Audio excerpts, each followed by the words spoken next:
हमें अगर इसको स्टार्ट करना है तो सबसे पहले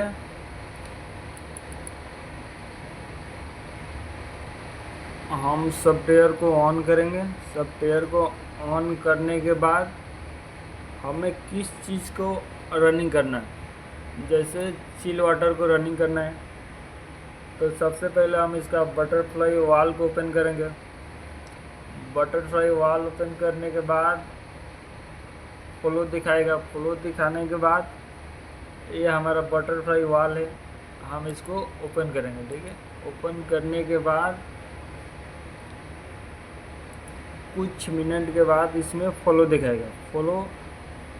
फ्लो आने के बाद हम चिलर को कमांड देंगे। इस तरह से रनिंग होगा।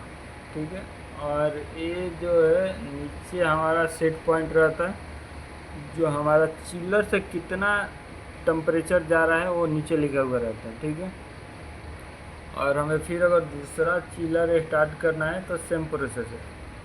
पहले बटरफ्लाई वाल को ओपन करेंगे, फिर फ्लो दिखाएगा, फिर फ्लो दिखाने के बाद हम चिलर को कमांड देंगे। ठीक है, और ये हमारा एक प्राइमरी पंप है जो एरिया के हिसाब से रहता है। ठीक है, ये हमारा चिल वाटर पैरामीटर है। चिल वाटर पैरामीटर उसे बोलते हैं जहाँ पर चिलर का ए टू जेड इंफॉर्मेशन लिखा हुआ होगा, उसको चिलर का पैरामीटर बोलते हैं। जैसे हमारे पास कितने पंप है, वो नॉर्मल है कि नहीं, कौन सा चल रहा है, वो चिलर पैरामीटर में आएगा। ठीक है, हमारा सेम जैसे हमारे पास कितने चिलर हैं, वो नॉर्मल है कि नहीं, चल रहे हैं कि नहीं, वो चिलर पैरामीटर में ही आएगा। जैसे प्राइमरी पंप भी जो चिलर का पैरामीटर में ही आएगा, चिलर का सेट पॉइंट वो भी पैरामीटर में ही आएगा। ठीक है, जैसे में हमारा चिलर स्टार्ट हो गया। ठीक है, चिलर स्टार्ट होने के बाद हमें अपना एचओ भी ऑन करना पड़ता है, क्योंकि जब पानी को चिलर चिल्ड कर रहा है तो हमें लाजिम एचओ को रनिंग कराना पड़ेगा। तो एचओ को रनिंग कराने के लिए सबसे पहले हमें एचओ सिस्टम पर क्लिक करेंगे। एचओ सिस्टम पर क्लिक करने के बाद हमें किस एरिया को एचओ को रनिंग कराना है वो मायने रखता है। तो मान के चलिए हमें बेसमेंट का रनिंग कराना है। ठीक है,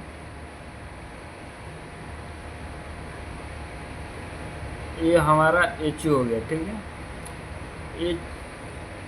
एचओ एरिया के हिसाब से एचओ लगा रहता है। ठीक है, जैसे मैं इसमें दो एचओ है, एक सप्लाई फैन है जो बिल्डिंग के अंदर चिल वाटर को सप्लाई देगा, और एक रिटर्न है जो रिटर्न हवा को अंदर खींचेगा। ठीक है, और एक साथ में ही फ्रेश डैम्पर भी है जो बाहर से पानी को बोल रहे हैं, हवा को बाहर से लेगा।